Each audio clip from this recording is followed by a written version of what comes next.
world's largest open-air museum, showcasing hundreds of temples, ruins, and tombs on either side of the River Nile. We started our journey from Thebes, the city of Amun, and the capital of Egypt, mainly during the Middle and the New Kingdoms.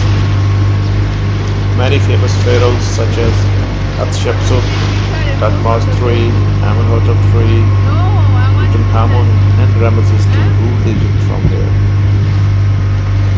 Thebes, like other cities, developed on the eastern bank of the river Nile. In Thebes, today I am standing in Karnak Temple Complex. The Karnak Temple Complex was the largest and most important religious site in ancient Egypt during the New Kingdom. It was, at its peak, the largest and most important religious complex in ancient Egypt. The most significant structure and the largest religious building ever built is the Temple of Amun Ra, considered to be where that god lived on earth with his wife Mut and son Khonsu, whose temples are also present on the site within this complex.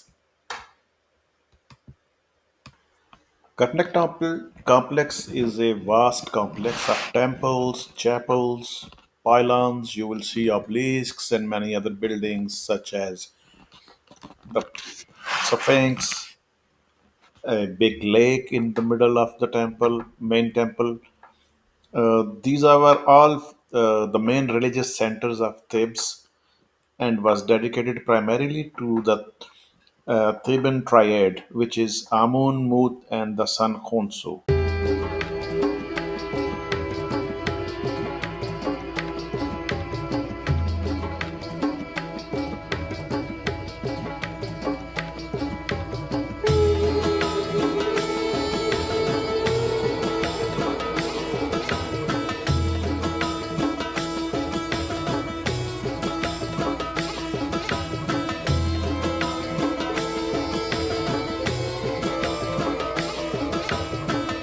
Karnak temple also houses the temple of Ptah. Ptah was an ancient Egyptian god from Memphis. Memphis is the Lower Egypt. Ptah was the chief deity of the city of Memphis, where he was worshipped as the creator of the world. This is the statue of Sekhmet, wife of Ptah and part of the Memphite triad, which consisted of Ptah herself and their son Nefertum. They are also considered the counterpart of the Theban triad, that is Amun, Mut, and Khonsu. Sekhmet is one of a cluster goddesses who are all identified as the daughter of Re. It will be relevant to mention here that Re was worshipped as sun god in the Lower Egypt, that is Memphis, whereas Amun was the god in Thebes. With the merger of the Lower and Upper Egypt, no wonder if Amun and Re were merged as Amun Re.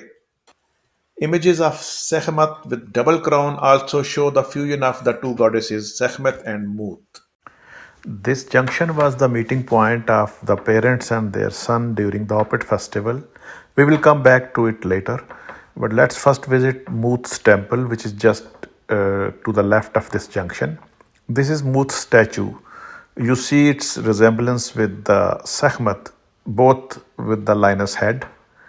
Mut, the mother goddess, was believed to influence the Nile floods, crucial for agriculture and life in Egypt. Talking about Opet festival, it was a big annual religious celebration in ancient Egypt soon after the floods. It was a symbolic journey of the gods Amun, Mut, and Khonsu from Karnak temple to Luxor temple, their vacation home. It represented the sacred marriage and renewal of the divine and royal power. The family stayed there for almost 1 month. The main event was the ritual procession of the gods' statues from Karnak temple to Luxor temple. This journey was done by land and water, with the statues carried on ceremonial barges and through the city. Rewind the clocks and imagine this avenue, once bustling with the worshippers, priests, elites, and the royalty. Today, it is perhaps the most deserted corridor of Luxor, the modern day Thebes. This avenue and these temples witnessed the rise and fall of beliefs and empires. Time makes and unmakes history. Let's meet at the other side of the temple, that is the Luxor temple, in the evening. We'll see you there.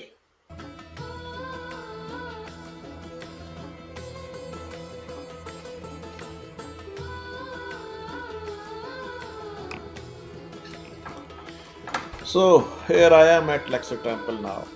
I planned to come here earlier after an hour rest, but due to the hot weather and exhaustion, I fell asleep at my hotel and woke up very late. So this is here I am now, a little bit late. This is the other end of Avenue of Sphinx that we left in the morning, in the daytime. At I am at Luxor Temple now. This avenue is almost 3 kilometers long, connecting Karnak and the Luxor temples. The statues along this avenue are those of the ram-headed lions depicting Amun. Amun is also considered a ram-headed god.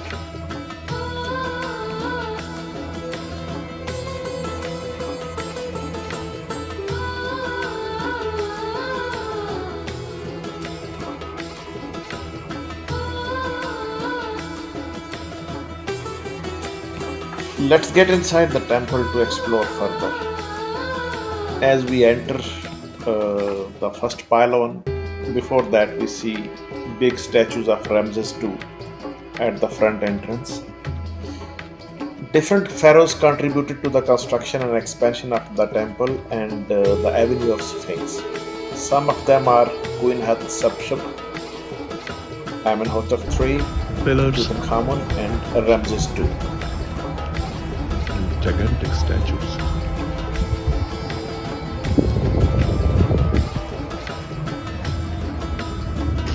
Interestingly, this is a mosque on top of the temple. Before it was. So here is a church, temple of Amun, and a mosque of Muslims. Very interesting. The mosque.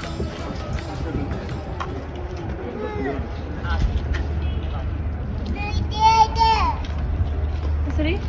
Hi, sorry? Yeah, The head for a king, You but mind if I record video? No problem? no problem. Okay. The head for a man, for a king.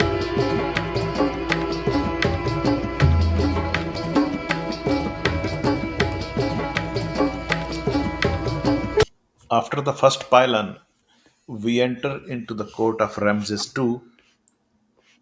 There are 74 huge columns of the shape of papyrus stalk that support the roof. There are statues of Ramses II. Some are standing in a soldier style with left foot forward. That shows the strength and readiness of Ramses II as a warrior and as a conqueror. The left or east side of the court is partly taken over by a mosque.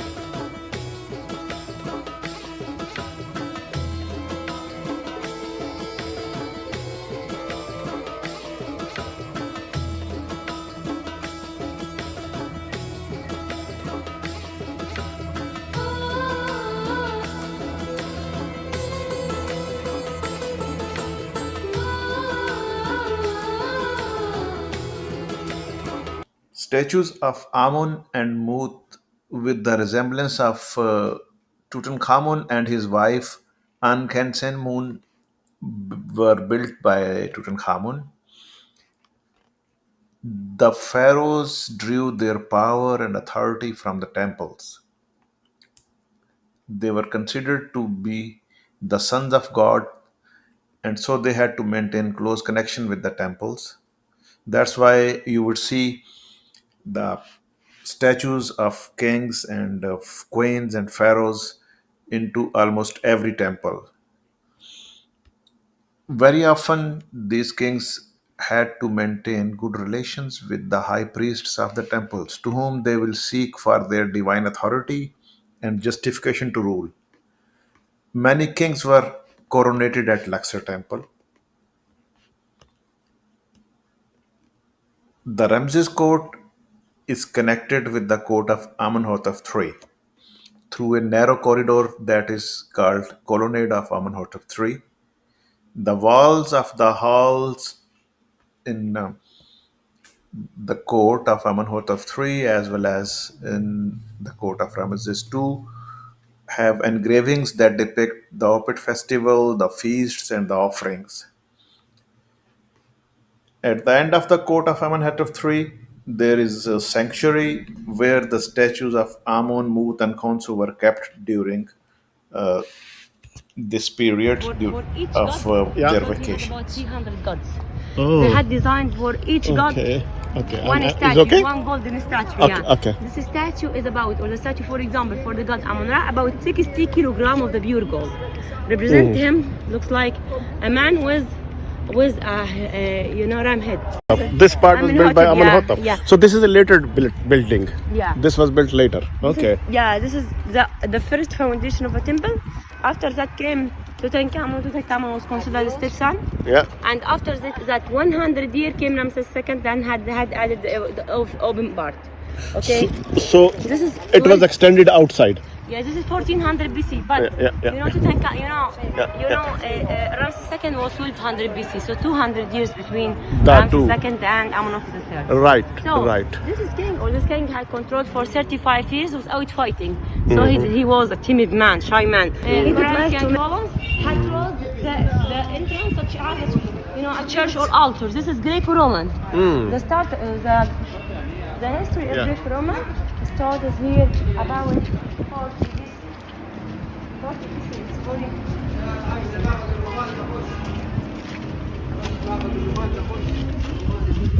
Have a look to see the offering hall. Okay. Yeah. Offering hall, have a look to see. This is all sacrifices, food. The king is doing barbecue here for the meat. Barbecue, have a look. So this was for the offerings. This is perfume. Sorry? Perfume jars. This is sacrifices. Sacrifices of what? Yeah, this is a festival. We call it OPET festival. OPET, it means flood. Flood festival. Yeah, they're Okay. celebrating the flood here. Yeah.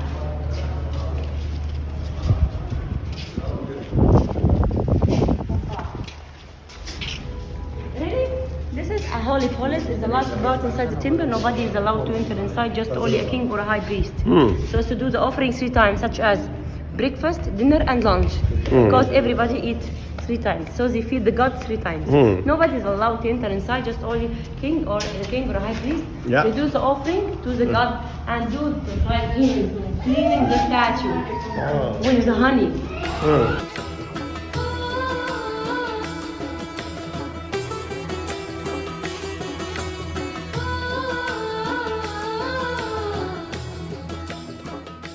So this is the innermost part of the Luxor temple.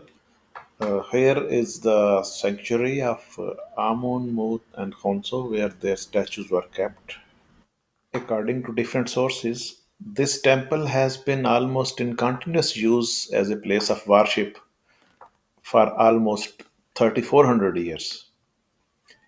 A part of the Luxor temple was converted to church by the Romans in 395 AD. Later, in 640 AD, a mosque was built where the church had been buried under sand. The mosque stands still as an active place of prayer.